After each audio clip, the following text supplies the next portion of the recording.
मुंबईसह उपनगरात रात्रभर मुसळधार पाऊस। पुढील 2 ते 3 तास मुसळधार पाऊस राहण्याची शक्यता। दक्षिण मुंबईत सर्वाधिक पावसाची नोंद। हवामान विभागाची माहिती। मुंबईत जोरदार पावसामुळे लोकल ट्रेनची वाहतूक विस्कळीत। मध्य रेल्वे आणि हार्बर रेल्वे मार्गावरील लोकल ट्रेन 10 ते 15 मिनिटांच्या विलंबाने धावतायत। रत्नागिरीत पावसाची जोरदार बॅटिंग। मुंबई गोवा महामार्गावर साचलं पाणी। काजळी, मुचकुंदी, वशिष्ठी नद्या सध्या उसळून वाहू लागल्यात। रत्नागिरीच्या लांजा तालुक्यात धुवाधार पाऊस। 24 तासात 139 मिलीमीटर पावसाची नोंद। चंद्रपूरचं वढोली गाव 8 दिवसांपासून अंधारात। पहिल्याच पावसामुळे गावातील विजेचे खांब कोसळले। वारंवार पाठपुरवठा करूनही महावितरणचं दुर्लक्ष, ग्रामस्थांचा आरोप। कराड पाटण तालुक्यात रात्रभर मुसळधार पाऊस। जोरदार पावसामुळे शेतकऱ्यांची भात पेरणीसाठी लगबग। कोयना धरण परिसरात पावसाचा जोर वाढला। मुंबईत मुसळधार पाऊस। पावसामुळे मुंबईच्या सायन्स सर्कल परिसरात साचलं पाणी।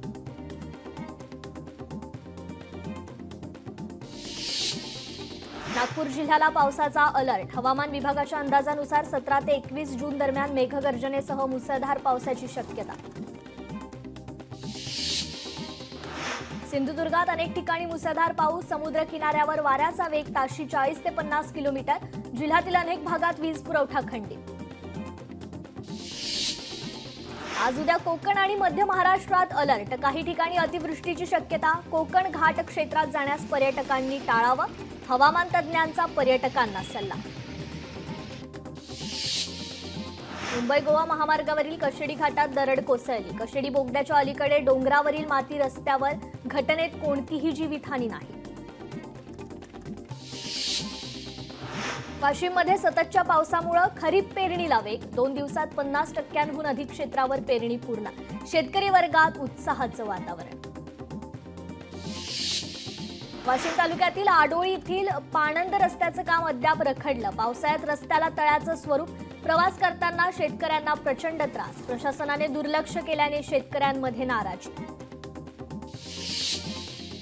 केरळमध्ये मुसळधार पाऊस। कोझिकोडच्या अनेक भागात साचलं पाणी। सिल्लोडमध्ये वादळी वाऱ्यासह मुसळधार पाऊस। वीज कोसळल्याने 4 जणांचा मृत्यू।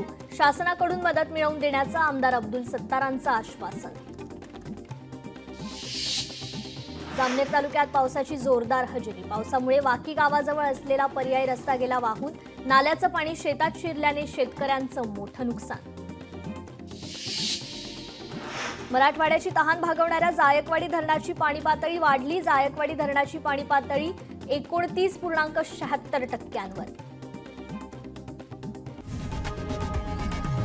लोकशाही मराठी ऐका, पहा, जागरूक रहा।